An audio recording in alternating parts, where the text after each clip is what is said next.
Autrefois, une race de chasseurs exceptionnels, les Bayas, chassaient le python d'une façon tout aussi extraordinaire, en employant un appât humain. Il arrive que les hommes de Mbao aient eux aussi recours à cette technique. Naina, le chef pisteur, va introduire une jambe dans le terrier et la fera avaler volontairement par le python.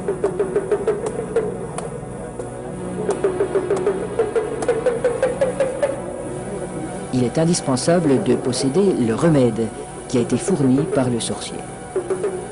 Cette mystérieuse préparation, à base d'herbes et de racines écrasées, n'a pas qu'un effet psychologique. Elle a le pouvoir d'attirer le serpent tout en protégeant la jambe du pisteur.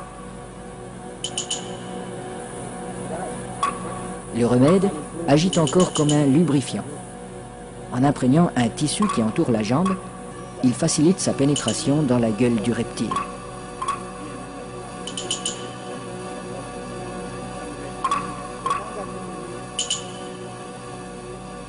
La jambe appât restera en principe intacte, car le python avale simplement cette proie qui vient à lui. À peine sera-t-elle attaquée superficiellement par les sucs digestifs.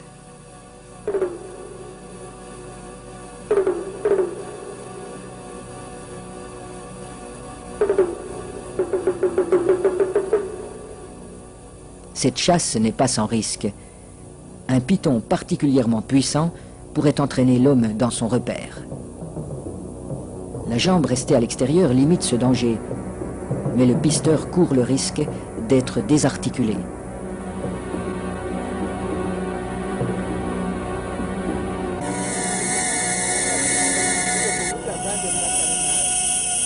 Pour rendre l'attente moins pénible, mais aussi faciliter le glissement des corps de l'homme et de l'animal, on place des feuilles fraîches sous le pisteur.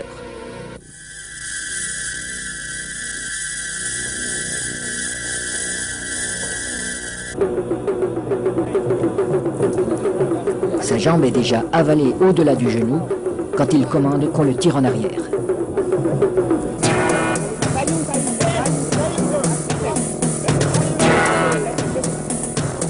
Refusant de laisser échapper sa proie, le python apparaît.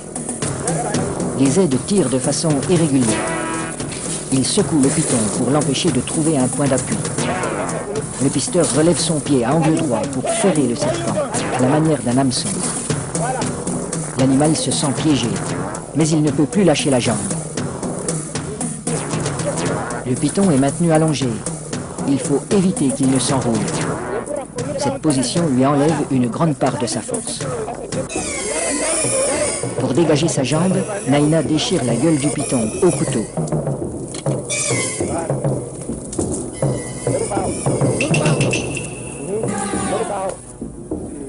Puis, il lui tranche la tête. Les autres pisteurs relâchent progressivement le serpent. Dans un premier temps, le corps décapité reste inerte. Puis apparaissent des ondulations nerveuses de plus en plus puissantes.